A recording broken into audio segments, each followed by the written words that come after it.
So this week we venture into the 90s, a decade many of you will know extremely well. But how well do you know your music? It was a funny decade, wasn't it? Full of some huge bands, older artists who money at the same time, and a huge amount of pop at the same time. Well, let's see how well you know it. Don't forget, we also have an answers video, not only so you can check how you did and your score, but also to give you some information, give you some facts, give you some details, and maybe even some recommendations for listening. Please feel free to subscribe to me on the YouTube channel. That'd be lovely. Love to build up my numbers of subscribers. Obviously, I'm trying to raise money for charity as I am. The more people we can get going at these quizzes, the better. And please do follow me on Twitter, and I'll get you any more information. The new quizzes are out and what you can do with them. Okay, let's move on straight away. Now, I've organised this week into rounds of 5 all the way through. And the first one I've entitled Biggest, if not the best, because there's a heck of a lot of biggest in the 90s, even if not necessarily the best responses. Right. For example, I'm not going to ask you what the biggest single of the decade was, because many of you will know it's also the biggest single of all time. But many of the biggest selling singles of the decade were covers or remakes. So what was the biggest selling original single of the decade in the UK? The biggest selling original single, where this was the first recording of it. So was it A, Everything I Do It For You? We certainly all remember that, any of us who were around at the time in 91. Believe by Cher.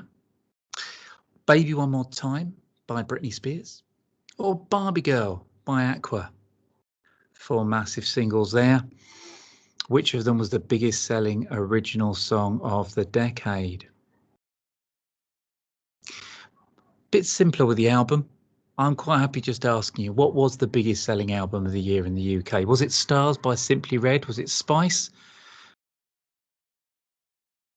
What's the Story Morning Glory by Oasis? Or was it Robson and Jerome by Robson and Jerome? Which one of those was the biggest selling album? I says of the year. Sorry, that's my fault. Of the decade, of course, in the UK. Number 3. What was the biggest grossing tour of the decade? This was a decade in which tours exploded and became huge mega things. So here are 4 massive tours. Which one of these was the biggest grossing? Was it Pink Floyd and the Division Bell tour? Was it the Rolling Stones with their Voodoo Lounge tour? Was it U2 with their Pop Mart tour? Or was it the Eagles with... So Pink Floyd, Rolling Stones, U2, the Eagles. Which one of those made the most money in the decade? And on a similar theme, who gave the biggest gig of the 90s, the biggest single gig of the 90s? Not giving you any options for that one.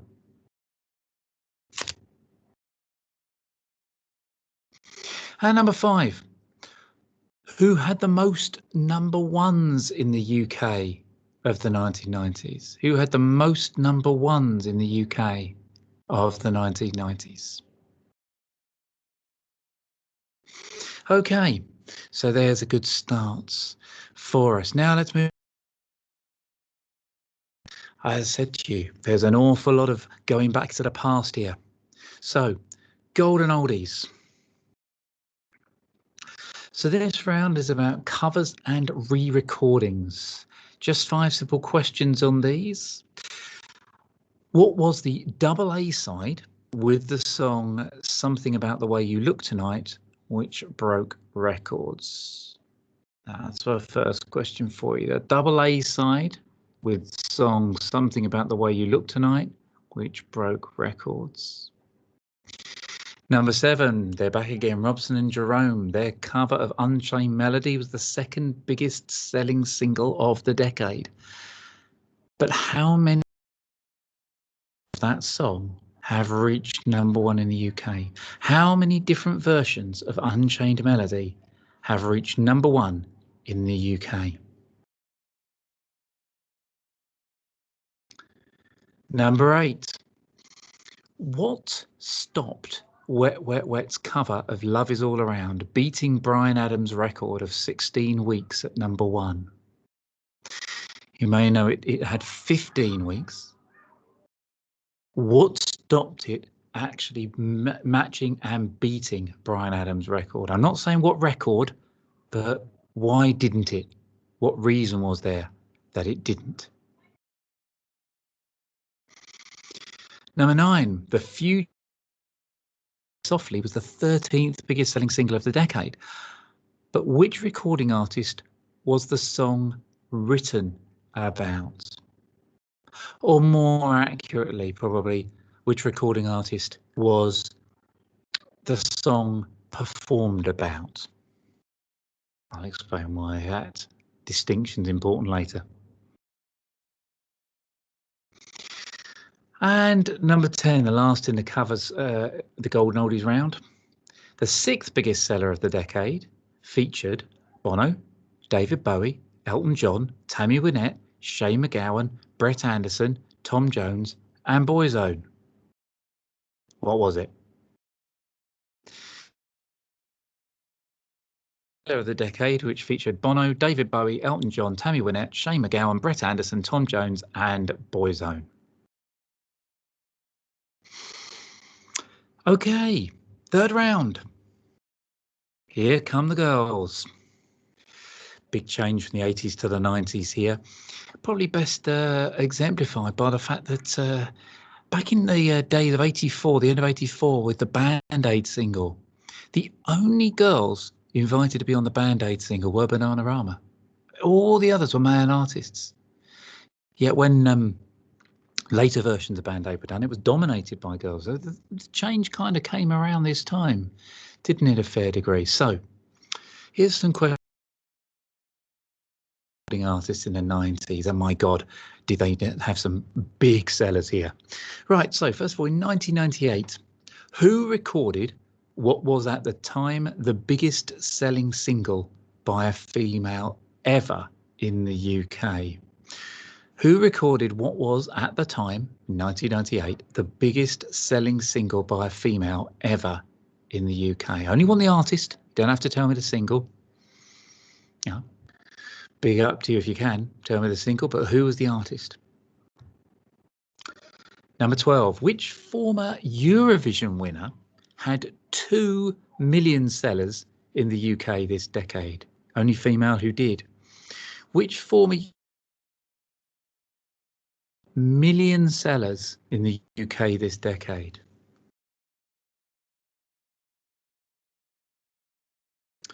Number 13, whose debut album sold over 25 million copies worldwide, which is a record for a teenage girl? Whose debut album sold over 25 million worldwide, a record for a teenage girl, by quite some distance as well. Number 14, quite simply, who are the best-selling female group of all time with 80 million sales? Who are the best-selling female group of all time with 80?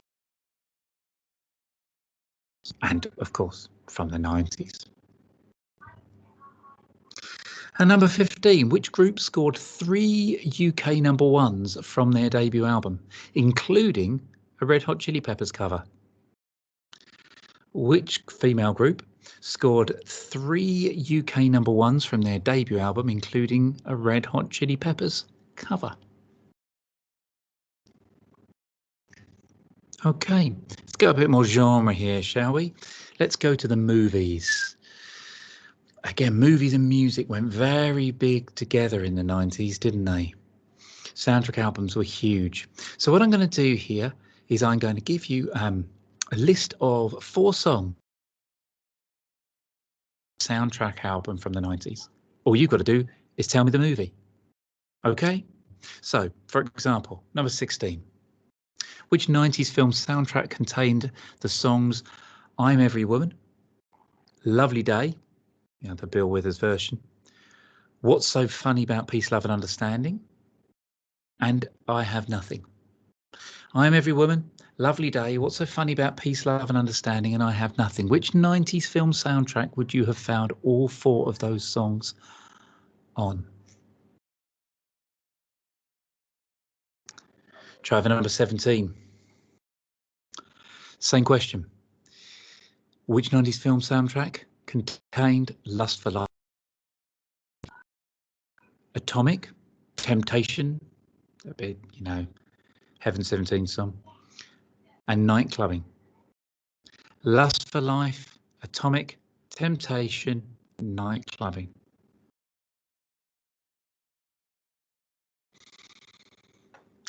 Okay, I had that one. Number 18. Which 90s film soundtrack contained the following songs? Take Me to the River, I Can't Stand the Rain, Try a Little Tenderness, and I Never Loved a Man. Cracking film too, it is.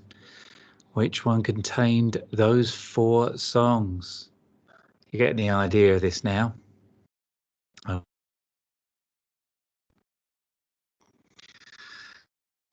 I think maybe many of you that get this one. 90s film soundtrack that contained Let's Stay Together, Lonesome Town, Flowers on the Wall, Son of a Preacher Man. Not exactly 90s songs, but which 90s film soundtrack contained those songs?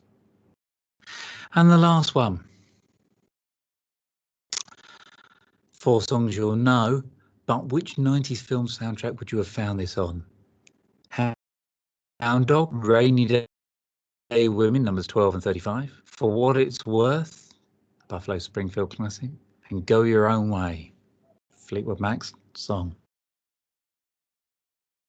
And For What It's Worth, Go Your Own Way. Which 90s film soundtrack contained those songs? Now, I should have said before, with these thinkers on there, feel free to pause, reverse, go back, whatever. There's no time limit on these if you're having a go at this.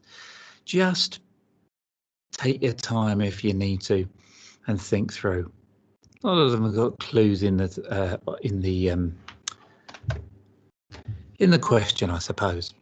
Right, next round. A more specific genre, more down my line, I think, in the 90s. Indie Club.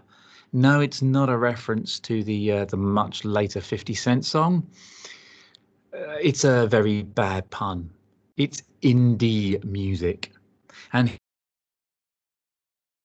cryptic albums. I've taken 5 classic indie albums from the 90s. Okay. Indie's a very loose definition here. I'm not actually saying necessarily that all 5 of them were from specific independent labels. More the genre, the style of music, okay? And what I have clues that pictures that in a cryptic way should lead you to that album. So there's number 21.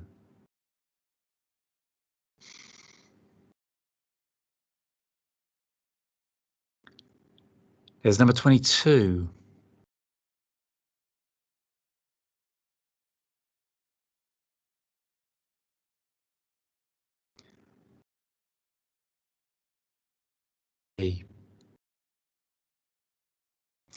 I'm going to move on, but feel free to pause and have a longer look at those and think through it.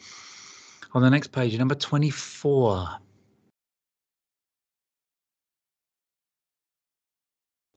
You'd think actually you could merge those two quite well. Might have been a more entertaining group with him on the left in there. And number 25.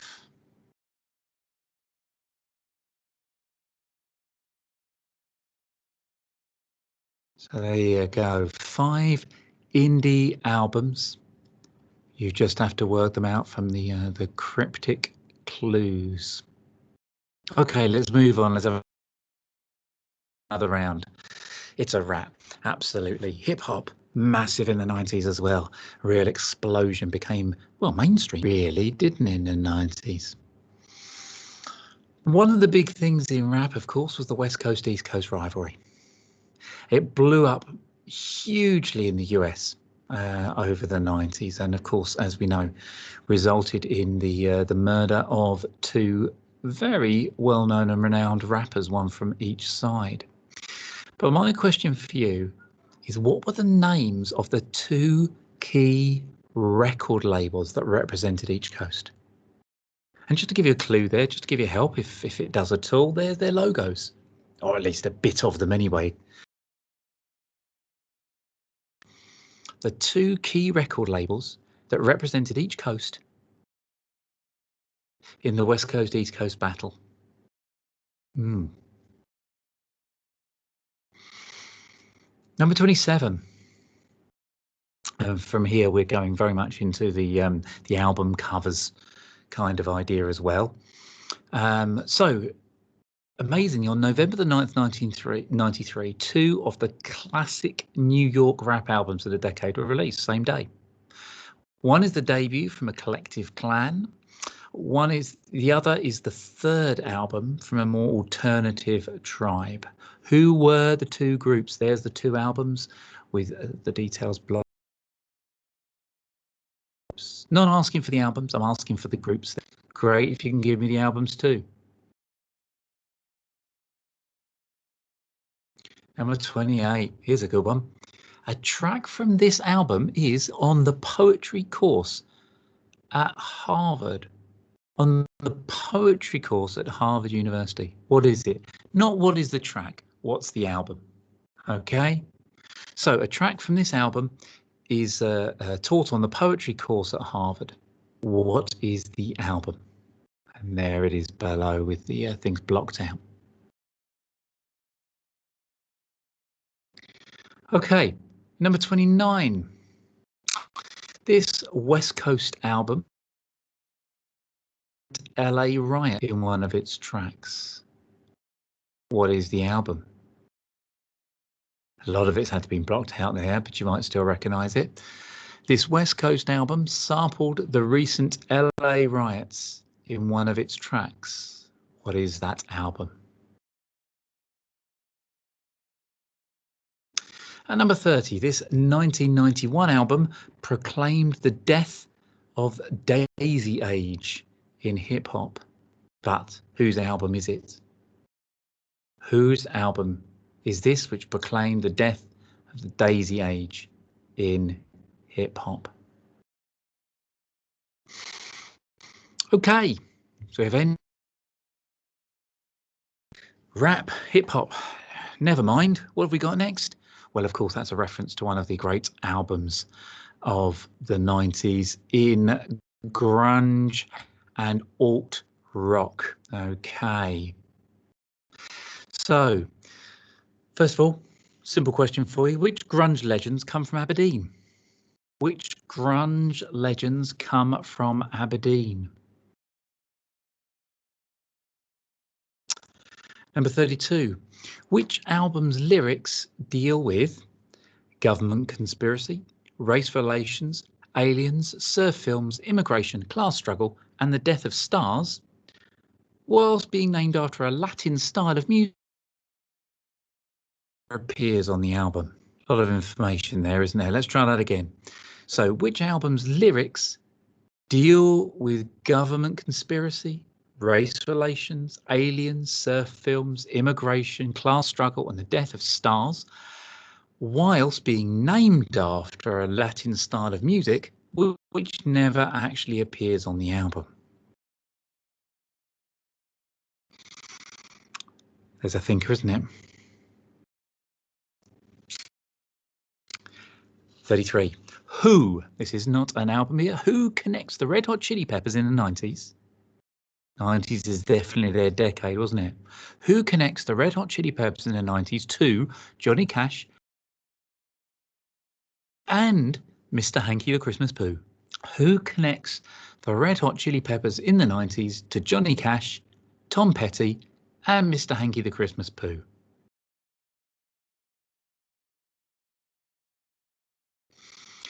Okay, number 34.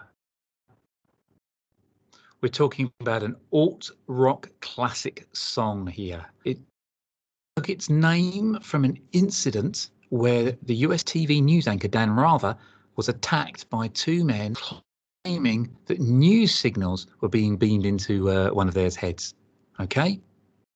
So which alt-rock classic song took its name from an incident where the US TV news anchor Dan Rather was attacked by two men? News signals were being beamed into one of their heads. The song's not about it, it just takes its name from it. And number 35. Which Seattle lead singer, on hearing of Kurt Cobain's tragic death, commented, "I always thought I'd go first"? Which Seattle lead singer, on hearing of Kurt Cobain's death, commented, "I always thought that I would go first"? So there we are. Grunge and alt rock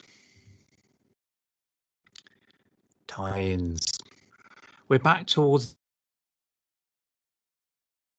We did soundtracks before, but now what we're interested in is songs that were used to promote films. In many cases, they weren't even used in the films. At best, they were over the final credits.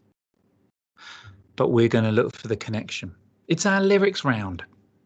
All of these songs promoted movies. I want the song that they come from.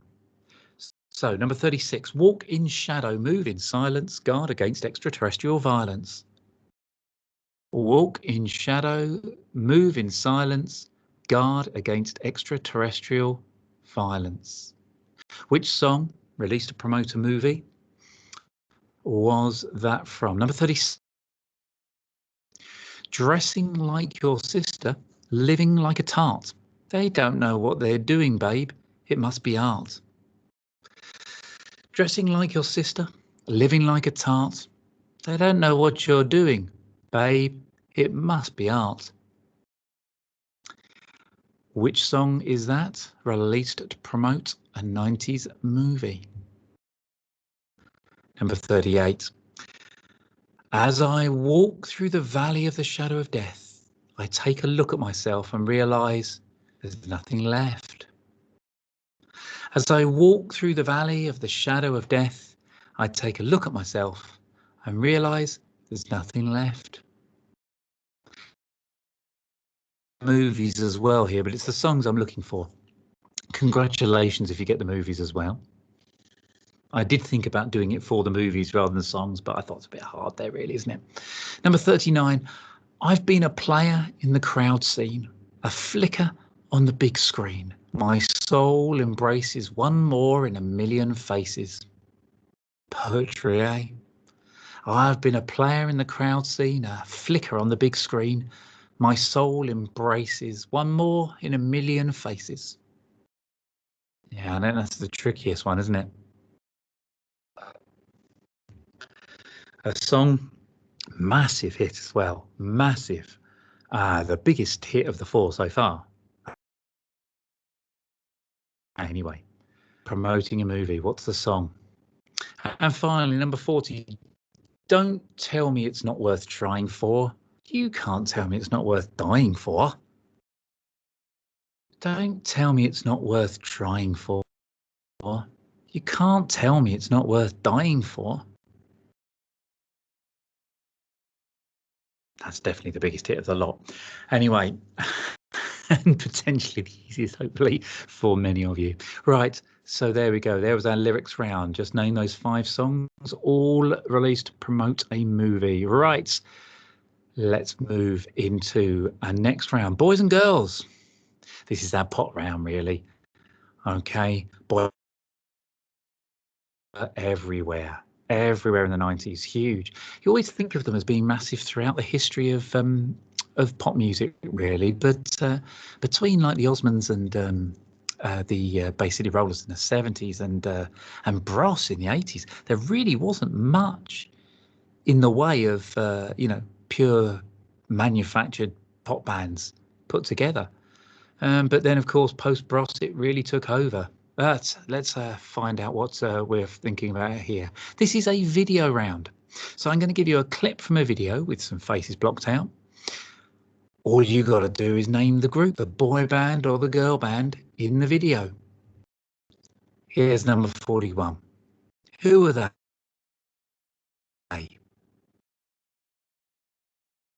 You don't have to name the video. It's okay. Just the group. Number 42. Who are they?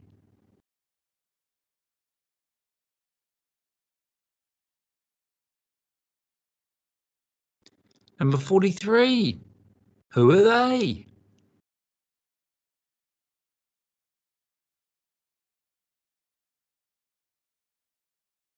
Number 44.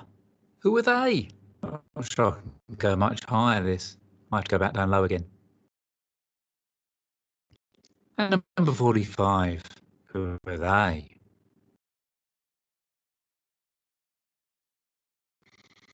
Okay, we're very near the end now. One more round to go.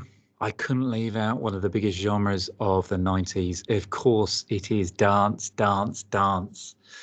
Dance music getting bigger and bigger and bigger all the time. 5 questions for you here. Number 46 is an interesting one. I know it relates a bit to hip hop as well, but it's all a part of its impact on dance very much here. So the case, Grand Upright Music Limited versus Warner Brothers in 1991 changed dance music forever. Biz Markie's Alone Again was successfully sued for 100% of royalties by which for sampling his track without permission. This was the end of sampling as we know it. Biz Markie's Alone Again successfully sued 100% of royalties by which 70s cloth cap singer for sampling his track without permission? I just want the name of the singer who sued and changed the world of dance music anyway. Number 47, which Cornish dance wizard released his debut EP Analog Bubble Bath in September 1991, which was called by The Guardian one of the key moments in the history of dance music. The Cornish dance who released his debut EP Analog Bubble Bath in September 1991, which is called by The Guardian one of the key moments in the history of dance music.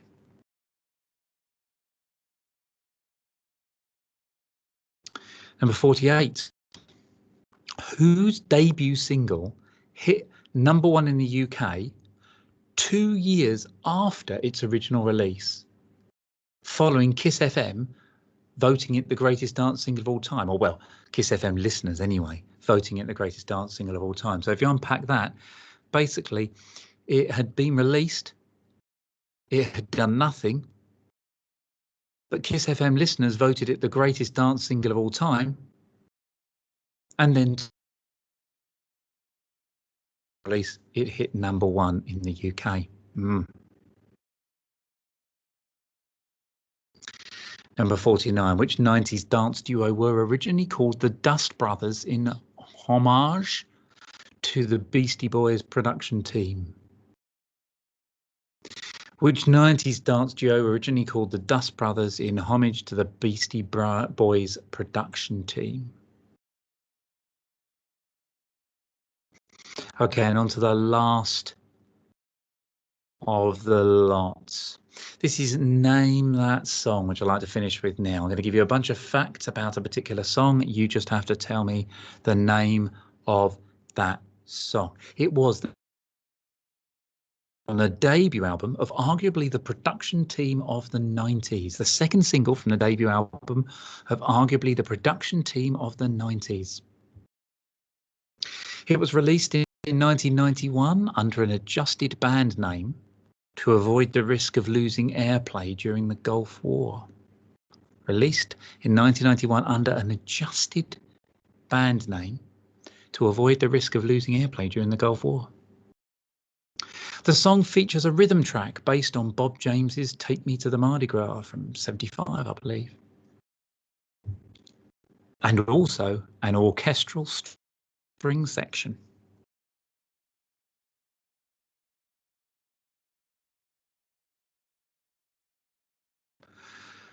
The accompanying music video is one continuous shot of someone walking through LA.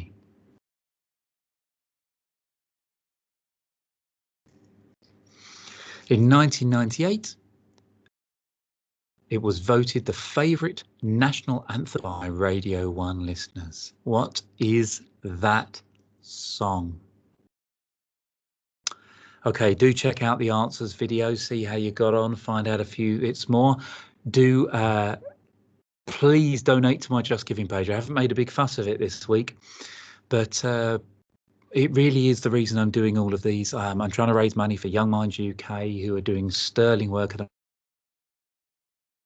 in my job with a number of people who are really seriously having major mental health issues in this current situation, and not just through the current lockdown, but just in general at the moment. And Young Minds UK do a wonderful job in helping those people out. So please do donate. Do also follow me on Twitter, as I mentioned before, and please give me any feedback.